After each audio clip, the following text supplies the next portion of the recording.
Welcome to the lecture of workshop technology. My name is Amit Verma from mechanical department in Satyam Group of Institute. Today the topic is atomic hydrogen welding. ਆਪਾਂ different type of welding processes ਦੇ ਬਾਰੇ ਗੱਲ ਕਰਦੇ ਪਏ ਹਾਂ। ਸੋ ਅੱਜ ਆਪਾਂ ਗੱਲ ਕਰਾਂਗੇ ਐਟੋਮਿਕ ਹਾਈਡਰੋਜਨ ਵੈਲਡਿੰਗ ਕੀ ਹੁੰਦੀ ਆ। ਸੋ ਐਟੋਮਿਕ ਹਾਈਡਰੋਜਨ ਵੈਲਡਿੰਗ ਬਹੁਤ ਹੀ different type of welding process ਆ। ਇਸ ਨੂੰ ਥੋੜ੍ਹਾ ਜਿਹਾ ਧਿਆਨ ਨਾਲ ਸਮਝਿਓ। Atomic hydrogen welding is a combination of electric arc and gas welding technique. Atomic hydrogen welding ਜਿਹੜੀ ਕੰਬੀਨੇਸ਼ਨ ਹੁੰਦਾ ਆ ਉਹ ਇਲੈਕਟ੍ਰਿਕ ਆਰਕ ਅਤੇ ਗੈਸ ਵੈਲਡਿੰਗ ਦਾ ਦੋਨਾਂ ਦਾ ਮਿਲਿਆ ਜੁਲਿਆ ਕੰਬੀਨੇਸ਼ਨ ਆ। ਇਸ ਦੇ ਵਿੱਚ ਆਪਾਂ ਹਾਈਡਰੋਜਨ ਨੂੰ ਯੂਜ਼ ਕਰਕੇ ਵੈਲਡਿੰਗ ਕਰਦੇ ਹਾਂ। ਇਹਦੇ ਵਿੱਚ ਇੱਕ ਨਹੀਂ ਦੋ ਇਲੈਕਟ੍ਰੋਡ ਯੂਜ਼ ਕੀਤੇ ਜਾਂਦੇ ਆ। ਦੋ ਇਲੈਕਟ੍ਰੋਡ ਕਿਹੜੇ ਯੂਜ਼ ਕੀਤੇ ਜਾਂਦੇ ਆ? ਟੰਕਸ਼ਨ ਇਲੈਕਟ੍ਰੋਡ। ਸੋ ਇਹਦੇ ਵਿੱਚ ਜੋ ਗੈਸ ਯੂਜ਼ ਕੀਤੀ ਜਾਂਦੀ ਆ ਉਹ ਹਾਈਡਰੋਜਨ ਗੈਸ ਯੂਜ਼ ਕੀਤੀ ਜਾਂਦੀ ਆ। ਤੋ ਜਿਹੜਾ ਦੋ ਇਲੈਕਟ੍ਰੋਡ ਦਾ ਕੰਮ ਕੀ ਹੁੰਦਾ? ਆਰਕ ਨੂੰ ਜਨਰੇਟ ਕਰਨਾ। ਐਂਡ ਹਾਈਡਰੋਜਨ ਦਾ ਕੰਮ ਕੀ ਹੁੰਦਾ ਆ? ਸ਼ੀਲਡ ਪ੍ਰੋਵਾਈਡ ਕਰਨਾ। ਸੋ ਇਹਨਾਂ ਦੋਨਾਂ ਦੇ ਕੰਬੀਨੇਸ਼ਨ ਨਾਲ ਵੈਲਡਿੰਗ ਜੁਆਇੰਟ ਬਣਾਇਆ ਜਾਂਦਾ। It is thermochemical arc welding process in which the workpiece are joined by heat obtained from passing a stream of hydrogen through an electric arc stuck between two tungsten electrode.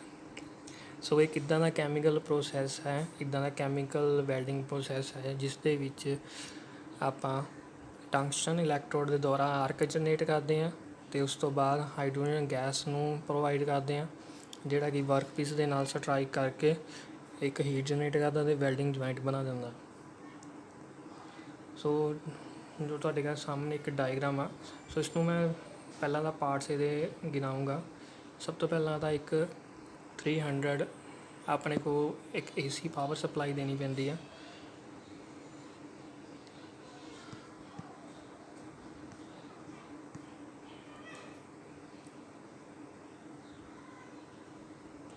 ਇਸ ਦੇ ਵਿੱਚ ਤੁਸੀਂ ਜੋ ਦੇਖਦੇ ਆ ਨਾ ਇਸ ਡਾਇਗਰਾਮ ਦੇ ਵਿੱਚ ਆਪਣੇ ਕੋਲ ਦੋ ਟੰਗਸਟਨ ਇਲੈਕਟ੍ਰੋਡ ਆ। ਸੋ ਇਹਨੂੰ ਕੀ ਕਹਿੰਦੇ? Tungsten electrode. ਇੱਕ ਆਪਣੇ ਕੋਲ ਮੇਨ ਪਾਵਰ ਸਪਲਾਈ ਆ। ਆਪਾਂ DC ਅਤੇ AC ਦੋਨੋਂ ਹੀ ਇਲੈਕਟ੍ਰੀਸਿਟੀ ਯੂਜ਼ ਕਰ ਸਕਦੇ ਹਾਂ ਦੋਨੋਂ, ਮਗਰ ਆਪਾਂ mainly AC power supply use ਕਰਦੇ ਹਾਂ। ਦੋ ਟੰਗਸਟਨ ਇਲੈਕਟ੍ਰੋਡ ਆ। ਇਹਦੇ ਵਿੱਚ ਕੀ ਆ? ਇਹਦੇ ਵਿੱਚ ਗੈਸ ਨੂੰ ਸਪਲਾਈ ਕੀਤਾ ਆ। ਇਹ ਇਲੈਕਟ੍ਰੋਡ ਜਿਹੜੇ ਟੰਗਸਟਨ ਇਲੈਕਟ੍ਰੋਡ ਯੂਜ਼ ਕੀਤੇ ਜਾਂਦੇ ਆ ਇਹ ਨੋਨ ਕੰਜ਼ਿਊਮੇਬਲ ਹੁੰਦੇ ਆ। ਮੀਨਸ ਕਿ ਇਹ ਕੰਜ਼ਿਊਮ ਨਹੀਂ ਹੁੰਦੇ। ਸਿਰਫ ਇਹਨਾਂ ਦਾ ਕੰਮ ਕੀ ਹੁੰਦਾ? ਆਰਕ ਨੂੰ ਜਨਰੇਟ ਕਰਨਾ। ਸੋ ਕਿੰਨਾ ਟੈਂਪਰੇਚਰ ਇਹ ਪ੍ਰੋਡਿਊਸ ਕਰ ਸਕਦੇ? 35 to 4000 ਡਿਗਰੀ ਸੈਲਸੀਅਸ ਤੱਕ।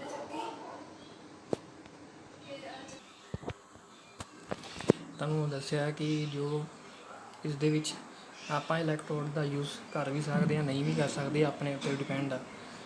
ਸੋ ਇਹਦਾ ਤੁਹਾਨੂੰ ਬੇਸਿਕ ਡਾਇਗਰਾਮ ਆ। ਇੱਕ ਵਰਕਪੀਸ ਆ, ਦੋ ਇਲੈਕਟ੍ਰੋਡ ਆ। ਮੇਨ ਪਾਵਰ ਸਪਲਾਈ ਕੀਤੀ ਹੋਈ ਆ ਇਸ ਇਲੈਕਟ੍ਰੋਡ ਨੂੰ। ਔਰ ਜੋ ਇਲੈਕਟ੍ਰੋਡ ਦੇ ਬਿਟਵੀਨ ਜੋ ਗੈਸ ਮੂਵ ਹੁੰਦੀ ਪਈ ਆ ਉਹ ਕਿਹੜੀ ਗੈਸ ਮੂਵ ਹੁੰਦੀ ਪਈ ਆ?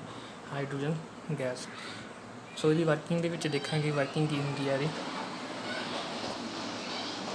ਜੇਕਰ ਆਪਾਂ ਇਹਦੀ ਵਰਕਿੰਗ ਦੀ ਗੱਲ ਕਰੀਏ ਅਤੇ ਇਸ ਦੇ ਵਿੱਚ ਕੀ ਆ? The equipment consists of welding tools, two tungsten electrode inclined and adjusted to maintain a stable up. Angular nozzle around the tungsten electrode carry a hydrogen gas supplied from gas cylinder. ਹੁਣ ਇਸ ਦੇ equipments ਦੇ ਵਿੱਚ ਦੋ electrode use ਕੀਤੇ ਜਾਂਦੇ ਆ। ਦੋ ਇਲੈਕਟ੍ਰੋਡ ਇੱਕ ਇੰਕਲਾਈਨਡ ਹੁੰਦੇ ਆ ਜੋ ਕਿ 90 ਡਿਗਰੀ 'ਤੇ ਨਹੀਂ ਹੁੰਦੇ, ਥੋੜ੍ਹੇ ਐਂਗਲ ਦੇ ਉੱਤੇ ਦਿੱਤੇ ਹੁੰਦੇ ਆ। ਜਿਸ ਦੇ ਵਿੱਚ ਕੀ ਹੁੰਦਾ ਹੈ? ਐਨੂਲਰ ਨੋਜ਼ਲ ਦਾ ਯੂਜ਼ ਕੀਤਾ ਜਾਂਦਾ ਹੈ ਇਲੈਕਟ੍ਰੋਡ ਨੂੰ ਹੋਲਡ ਕਰਨ ਵਾਸਤੇ। ਇਲੈਕਟ੍ਰੋਡ ਨੂੰ ਸੰਭਾਲਣ ਵਾਸਤੇ ਇੱਕ ਇਲੈਕਟ੍ਰੋਡ ਹੋਲਡਰ ਯੂਜ਼ ਕੀਤੇ ਜਾਂਦੇ ਆ। ਮਗਰ ਇਲੈਕਟ੍ਰੋਡ ਹੋਲਡਰ ਦੇ ਨਾਲ ਹੀ ਐਨੂਲਰ ਨੋਜ਼ਲ ਯੂਜ਼ ਕੀਤੀ ਜਾਂਦੀ ਆ ਜਿਸ ਦੇ ਵਿੱਚ ਗੈਸ ਫਲੋ ਕਰਦੀ ਆ, ਹਾਈਡਰੋਜਨ ਗੈਸ ਫਲੋ ਕਰਦੀ ਆ। AC power source is suitable as compared to the DC because equal amount of heat will be available at both electrode. So AC power source the use ਕੀਤਾ ਜਾਂਦਾ ਬਜਾਏ ਕਿ DC ਦੇ। Transformer is an open circuit of CF 300 PA is required to strike and maintain the The workpiece is cleaned to remove the dioxide and other impurities to obtain the sound weld. Hydrogen gas supply and welding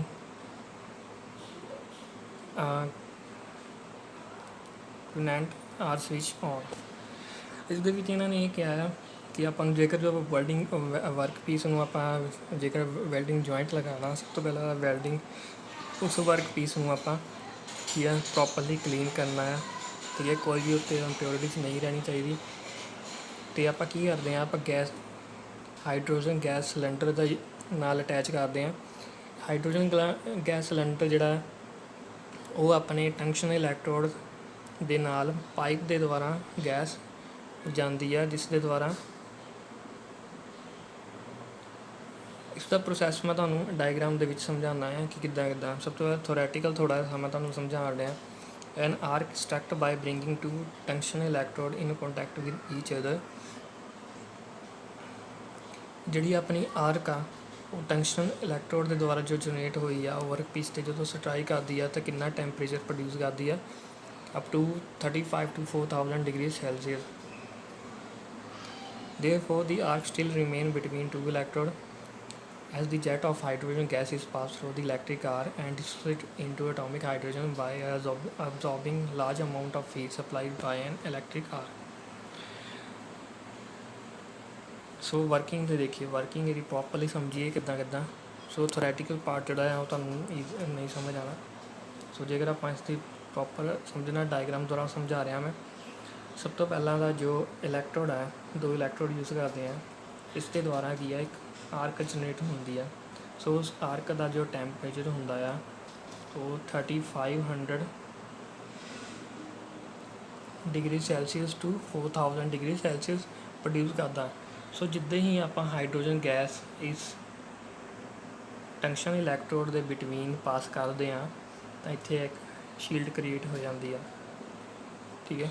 ਸੋ ਜਿੱਦਾਂ ਹੀ ਇੱਥੇ ਇੱਕ shield create ਹੁੰਦੀ ਆ work piece ਦੇ ਉੱਪਰ, ਤਾਂ ਕੀ ਹੋ ਜਾਂਦਾ ਆ ਕਿ ਜਿਹੜੀ ਹਾਈਡਰੋਜਨ ਗੈਸ ਹੁੰਦੀ ਆ, ਹਾਈਡਰੋਜਨ ਗੈਸ ਦਾ ਕੰਮ ਕੀ ਹੁੰਦਾ, ਇੱਕ ਇੱਕ ਡਾਈ ਅਟੋਮਿਕ, ਇਸ ਦਾ ਜੋ ਨੇਚਰ ਆ ਹਾਈਡਰੋਜਨ ਦਾ ਉਹ ਡਾਇਆਟੋਮਿਕ ਆ, ਜਿਸ ਦੇ ਨਾਲ ਜਿਹੜਾ ਇਹ ਹਾਈਡਰੋਜਨ ਗੈਸ ਆ ਇਹ ਹੀਟ ਦੇ ਨਾਲ ਡਿਸੋਸੀਏਟ ਹੋ ਜਾਂਦਾ। ਫੋਰ ਐਗਜ਼ਾਮਪਲ ਆਪਣੇ ਕੋਲ ਹਾਈਡਰੋਜਨ ਐਟਮ ਆ H2, ਜਦੋਂ ਉਸਨੂੰ ਆਪਾਂ 3000 to 4000 ਡਿਗਰੀ ਸੈਲਸੀਅਸ ਦੇ ਬਿਟਵੀਨ ਆਪਾਂ ਉਸਨੂੰ ਹੀਟ ਅਪ ਕਰਦੇ ਹਾਂ ਤਾਂ ਉਹ ਡਿਸੋਸੀਏਟ ਹੋ ਜਾਂਦਾ ਦੋ ਐਟਮਸ ਦੇ ਵਿੱਚ, ਕੀ ਆ H ਪੋਜ਼ੀਟਿਵ ਆਇਨਸ ਦੇ ਵਿੱਚ ਕਨਵਰਟ ਹੋ ਜਾਂਦਾ। ਉਹ ਜਦੋਂ ਕਨਵਰਟ ਹੋ ਜਾਂਦਾ ਹੀਟ ਦੇ ਦੁਆਰਾ, ਟੰਕਸ਼ਨ ਇਲੈਕਟ੍ਰੋਡ ਜਿਹੜੀ ਆਪਣੀ ਆਰਕ ਪ੍ਰੋਡਿਊਸ ਕਰਦੇ ਆ, ਉਸ ਹੀਟ ਦੇ ਦੁਆਰਾ ਕੀ ਹੋ ਜਾਂਦਾ, ਉਹ ਡਿਸੋਸੀਏਟ ਹੋ ਜਾਂਦਾ। ਸੋ ਜਿੱਦਾਂ ਹੀ ਉਹ ਡਿਸੋਸੀਏਟ ਹੁੰਦਾ ਆ ਉੱਦਾਂ ਹੀ ਉਹ ਵਰਕ ਪੀਸ ਦੇ ਨਾਲ, ਕਿਉਂਕਿ ਵਰਕ ਪੀਸ ਕੀ ਆ, ਕੂਲ ਆ, ਠੀਕ ਹੈ। ਤੋ ਕੀ ਹੁੰਦਾ ਆ, ਵਰਕ ਪੀਸ ਦੇ ਨਾਲ ਜੋ ਹਾਈਡਰੋਜਨ ਆਇਨਸ ਜਦੋਂ ਸਟਰਾਈਕ ਕਰਦੇ ਆ ਤਾਂ ਇੱਕ ਕੀ ਹੁੰਦਾ, ਫਿਊਜ਼ਨ ਪ੍ਰੋਸੈਸ ਹੁੰਦਾ ਆ।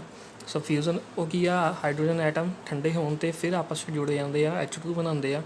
ਸੋ ਜਿੱਦਾਂ ਹੀ ਉਹ H2 ਬਣਾਉਂਦੇ ਆ, ਫਿਊਜ਼ਨ ਪ੍ਰੋਸੈਸ ਹੁੰਦਾ ਆ, ਐਗਜ਼ੋਥਰਮਿਕ ਰਿਐਕਸ਼ਨ ਹੁੰਦੀ ਆ, ਤਾਂ ਕੀ ਹੁੰਦਾ, ਹੀਟ ਜਨਰੇਟ ਹੁੰਦੀ ਆ।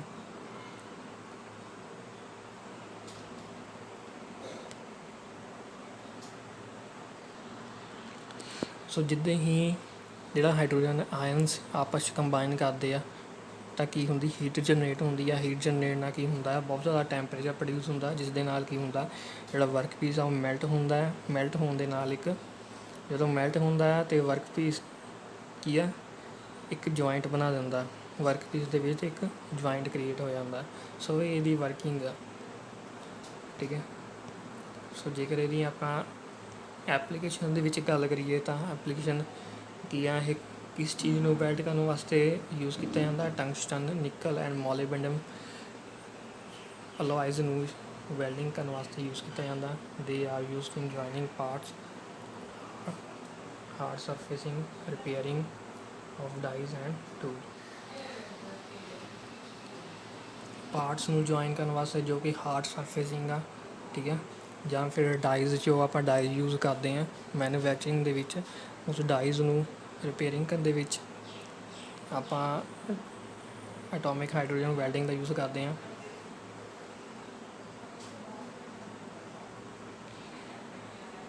ਠੀਕ ਹੈ। ਸੋ ਇਹ ਤਾਂ ਹੈਗੀ ਇਹਦੀ ਵਰਕਿੰਗ, ਠੀਕ ਹੈ। ਇਸ ਨੂੰ ਧਿਆਨ ਨਾਲ ਰੀਡ ਕਰਨਾ ਹੈ ਕਿਉਂਕਿ ਇਹ different type of welding process ਆ।